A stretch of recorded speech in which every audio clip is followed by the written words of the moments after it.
Hey, welcome back to Milton Daily Homes. Chuck here. I took the glasses off. Sometimes when I'm at my desk, I don't know if you find the same thing. Nice to take the glasses off.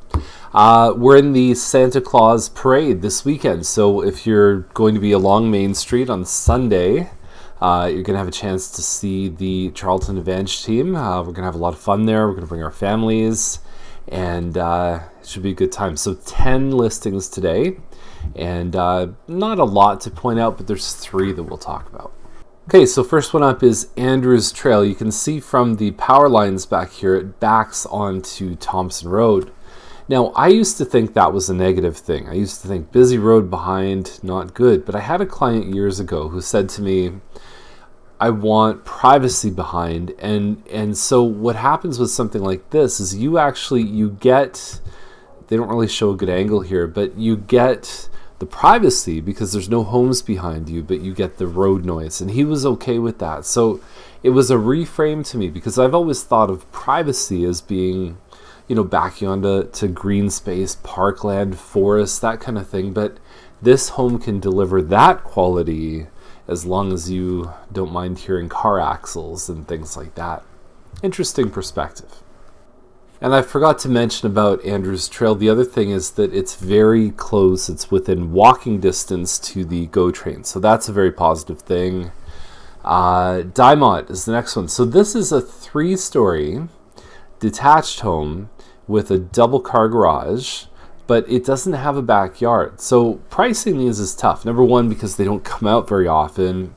And number 2, because it's like, it's worth less than something the same size with a yard, but how much less? So the combination of 1 and 2 can make them difficult to price.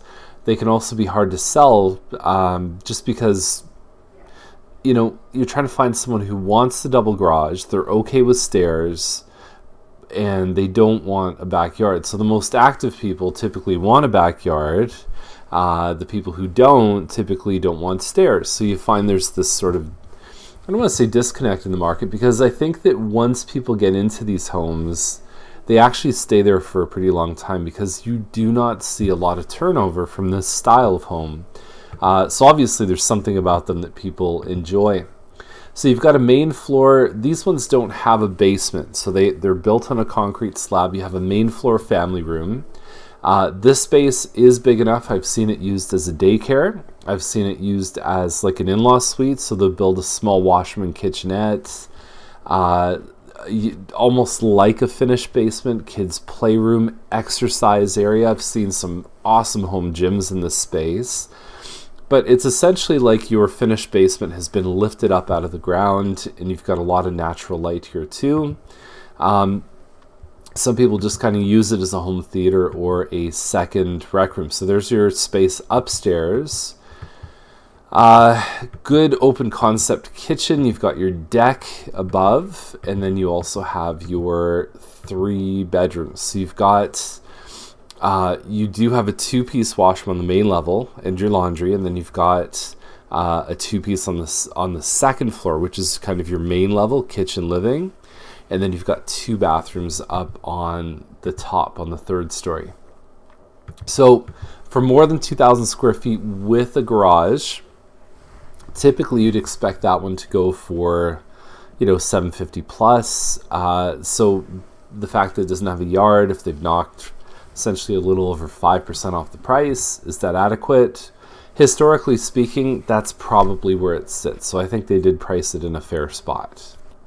Okay, last one up is Miller Way. Sorry, not Miller's Way. I was thinking of Miller's Grove in Mississauga. But I've talked about this style of home a few times in the last couple of weeks. So you have this garage, which, because it's kind of below the main level, what happens is you have a much more open concept main level, but you have a smaller basement because the garage cuts off 400 square feet. So anyway, you've got your walkout basement, and if you look at the pictures here, it looks like they've built a small kind of in-law suite. It says 4+1, so there's probably a 1-bedroom downstairs. That's your upstairs. Confrontational laundry is something we don't see very often. I'm trying to think of the mechanics. So you take from one machine and you put it in the other, and I guess you're kind of standing in between and just want to make sure the doors open the right way. But not often we see laundry head to head. Yeah, it's decent. I don't think there's anything wrong with it. I think when you get up to $950, you've definitely got to have some features that other people don't have. Because right now, that price range, probably 1 in 4 of them are selling in a given month. So it doesn't list the square footage. I don't have the floor plans for these ones. From my experience, normally they feel like they're around 22 to 2,500 square feet, but I don't know what the biggest model is.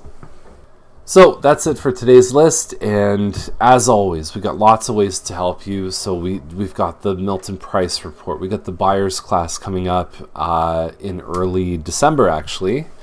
What else do we have? Room by room review. We've got listings by email. So specific to your criteria, we can update you anytime something comes on the market in Milton or outside of Milton. We cover a big geographic range for those emails, and also where we can help too. So we're not just Milton agents.